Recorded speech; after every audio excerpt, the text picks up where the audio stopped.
A financial hemorrhage of historic proportions is currently draining the lifeblood of the Golden State, marking what some experts describe as the largest financial crime in American history. While California's leadership attempts to dismiss the figures as mere guesses, a staggering report from the Manhattan Institute reveals a reality far more calculated and catastrophic.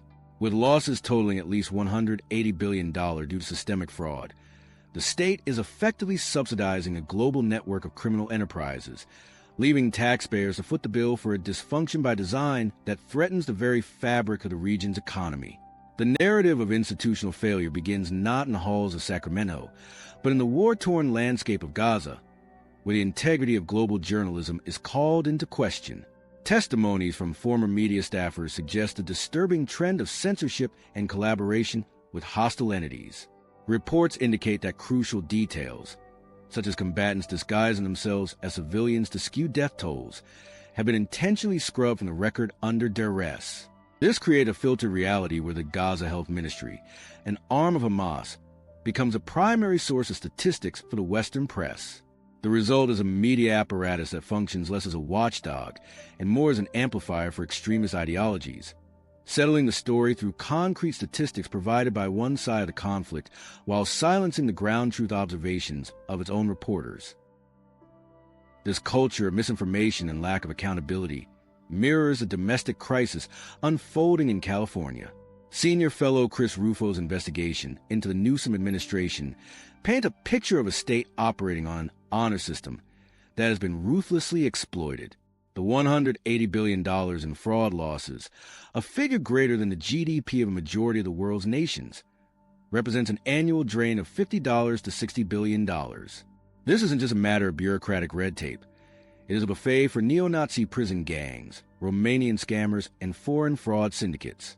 Most egregious is the state of the medical system, which reportedly loses enough money to fraud every year to exceed the entire budgets of 29 other U.S. states.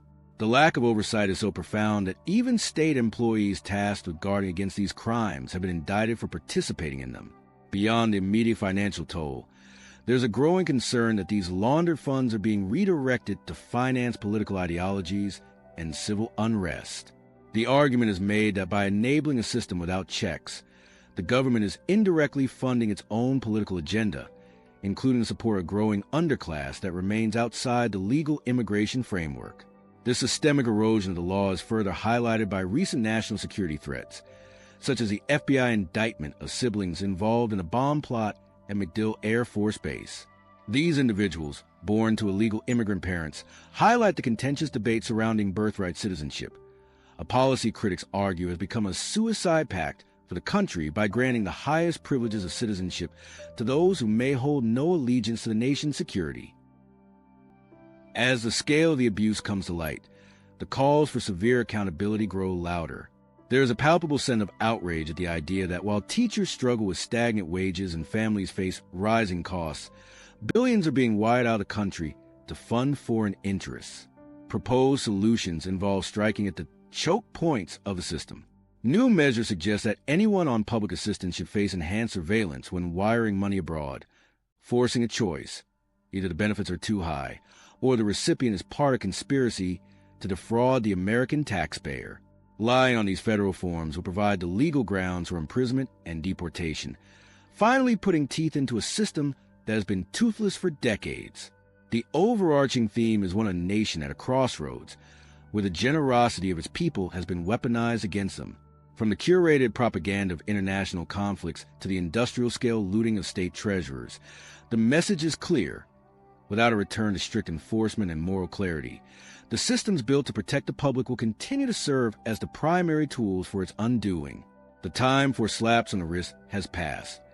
The survival of the state now depends on whether its leaders are willing to dismantle the very dysfunction they helped create.